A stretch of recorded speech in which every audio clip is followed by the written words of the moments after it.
ఆ ఇంట్లో కరెంట్ మొత్తాన్ని బకెట్లకి అయితే తగ్గుతుంది. అప్పుడు ఇంట్లో కరెంట్ మొత్తం బకెట్లో ఉంటుంది కాబట్టి మనం దాంట్లో చేపెట్టినప్పుడు మనకు హెవీ షాక్ అనేది తగులుతుంది. అప్పుడు మనం కుప్పకూలిపోతాం, అన్నీ చనిపోవడం జరుగుతుంది. మన ఇళ్లల్లో చాలా రకాల హీటర్లు అనేది మనం వాడుతూ ఉంటాం. అయితే అవి షాక్ కొట్టకుండా మనం ఏ విధంగా వాడాలి, అవి ఖరాబ్ అవ్వకుండా మనం వాటిని సురక్షితంగా ఏ విధంగా ఉంచుకోవాలి, అవి ఎక్కువ రోజులు ఆగేటట్టు మనం వాటిని ఏ విధంగా వాడితే బాగుంటుందని మనం ఈ వీడియోలో తెలుసుకుందాం. మీరు హీటర్ని సురక్షితంగా వాడాలంటే ఒక హీటర్లో ఏమేమి ఉంటాయో మీకు తెలిసి ఉండాలి. అందుకని హీటర్ నేను కడిగేసి దాంట్లో ఏమేమి ఉంటాయి అనేది మీకు అది విప్పి చూపిస్తాను. ఇప్పుడు మీకు నేను ఒక హీటర్ని అయితే కటింగ్ చేసి చూపిస్తాను. మా ఇంట్లో ఖరాబ్ అయిన ఒక పాత హీటర్ ఉండే, అది తీసుకున్నాను. దాన్ని తీసుకొని ఇప్పుడు రప్ప ఒక బ్లేడ్ తోటి కటింగ్ చేసి దాంట్లో ఏమేమి ఉంటాయో ఇప్పుడు మీకు చూపిస్తాను క్లుప్తంగా.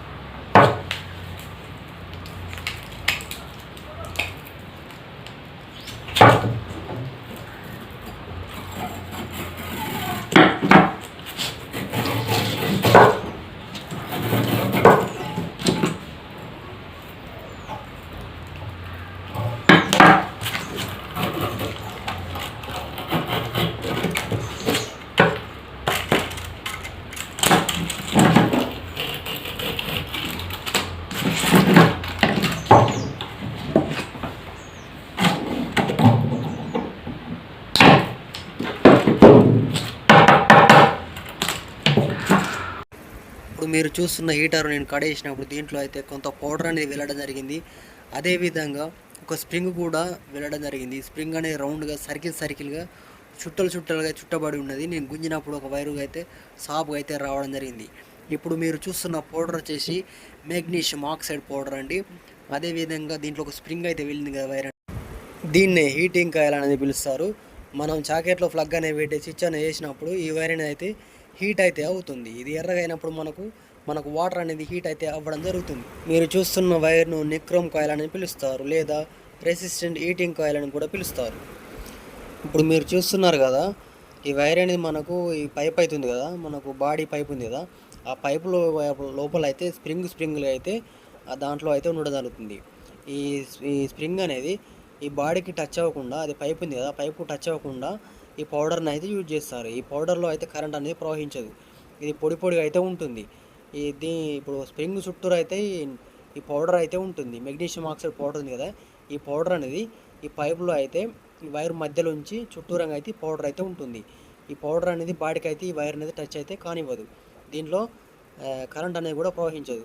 మనకు బాడీ అనేది డ్యామేజ్ అయినప్పుడు, దీంట్లోకి వాటర్ వెళ్ళినప్పుడు ఈ పౌడర్ మొత్తం తడిచి ఈ మనకు వైర్ ఉంది కదా, ఈ హీటింగ్ కాయిల్ ఉంది కదా, ఈ హీటింగ్ కాయిల్కి అయితే వాటర్ అని టచ్ అయినప్పుడు మనకు అప్పుడైతే ఈ హీటర్ అనేది షాక్ అయితే కొడుతుంది. దీని ద్వారా చనిపోయే అవకాశం కూడా ఉంటుంది. అందుకని ఈ పౌడర్ని అయితే మధ్యలో యూజ్ చేస్తారు.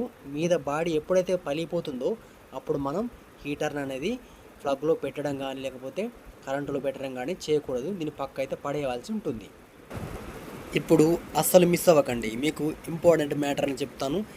కొత్త హీటర్ ఉంది కదా, ఇది కాపర్ బాడీ హీటర్ అండి.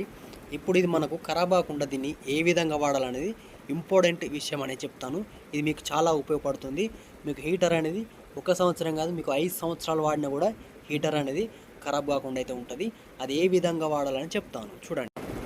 అయితే ఇప్పుడు మీరు చూసుకున్నట్టయితే హీటర్ పైన అయితే ఒక గీత అయితే ఇస్తాడు. మనకు బకెట్లో ఎంతవరకు వాటర్లో వేయాలి, ఎంతవరకు వేయకూడదు అనేది ఒక గీత అయితే ఇస్తాడు. ఆ గీత కిందికైతే మనం వాటర్ ఉంచినట్టయితే అప్పుడు కూడా హీటర్ అనేది కాలిపోతుంది. ఆ గీత పైన గూడించినట్టయితే కూడా హీటర్ అనేది కాలిపోతుంది. ఎందుకంటే మనకు పైన వచ్చేసి మనకు ఆ హీటర్ యొక్క కనెక్షన్ అనేది ఉంటుంది. ఆ కనెక్షన్లో వాటర్లో పడ్డట్టయితే ఆ కనెక్షన్లో కార్బన్ వచ్చి కాలిపోతుంది. అదేవిధంగా మనకు షాక్ కూడా కొడుతుంది. ఇప్పుడు గీత కిందికి పెట్టినట్టయితే ఇప్పుడు మనకి ఈ పైప్ ఉంది కదా, కఫర్ పైప్ ఉంది కదా, ఈ పైప్ అనేది హీట్ అయితే అవుతుంది. హీట్ అయినప్పుడు మనకు దాంట్లో అయితే చీరకలు అయితే వస్తాయి, అంటే పగిలిపోయే అవకాశం ఉంటుంది. పగిలిపోయినప్పుడు దాంట్లో వాటర్ వెళ్ళిపోయి అప్పుడు షాక్ కొడుతుంది, హీటర్ అయితే ఖరాబ్ అవుతుంది. ఇది బాగా డేంజర్ అండి. అందుకని మనకు అక్కడ ఒక యారో మార్క్ అయితే ఇస్తాడు. అక్కడి వరకు అయితే మనం హీటర్లో పెట్టినట్టయితే హీటర్ అనేది అస్సలు ఖరాబ్ కాదు, అది ఎప్పటికి కూడా ఉంటుంది. మనకు మినిమం ఒక 5 years వాడినా కూడా హీటర్ అనేది అస్సలు అయితే పాడు కాదు. ఇంకో ముచ్చట చెప్పదలుచుకున్నాను ఏంటంటే, మనకు హీటర్ అనేది 15 watt నుండి 3000 watt వరకు అయితే మనం హీటర్ అనేది వాడుతూ ఉంటాం. కాబట్టి మనం బకెట్లో వేసినప్పుడు మన ఇంట్లో ఎంత కరెంట్ ఉంటుందో ఆ కరెంట్ మొత్తాన్ని ఆ బకెట్లకు అయితే తీసుకొని రావడం జరుగుతుంది హీటర్ అనేది. ఎందుకంటే మనకు దాంట్లో ఉన్న వైరస్ ఉంటుంది, అంత స్టాండర్డ్ వైరస్ వాడతాం కాబట్టి అందుకని హీటర్ తోటి మనం జాగ్రత్తగా ఉండాలి. హీటర్లో మొత్తం హీటర్ను ముంచకూడదు, మొత్తం మీకు తేల్చకూడదు. మనకి ఎక్కడికైతే మార్క్ ఉంటుందో దాని వరకే వాడాలి. మనం ఎప్పుడు కూడా హీటర్ని చెక్ చేసుకోవాలి. దానిపైన ఏదైనా పగుళ్ళు వచ్చినాయా, పగుళ్ళు ఉన్నాయా లేవా అని కూడా మనం వీక్లీ చెక్ చేసుకోవాలి. ఇలాంటి సేఫ్టీ ఫీచర్స్ మనం వాడినట్టయితే, సేఫ్టీ ముచ్చర్లు మనం విన్నట్టయితే మనకైతే కొంత అవగాహన వస్తుంది. అందుకనే ఈ వీడియో చేస్తున్నాను. మిత్రమా, మీరు పోతే ఒక లైక్ అనేది కొట్టండి, ఒక షేర్ కొట్టండి, సబ్స్క్రైబ్ అయితే చేసుకోండి. ఇలాంటి మంచి వీడియో అయితే ఇంకా ముందైతే తీసుకొస్తాను. మీకైతే యూజ్ఫుల్గా అయితే ఉంటాయి. మంచి ముచ్చట్లతో మళ్ళీ కలుద్దాం. Thanks for watching my video. Thank you very much.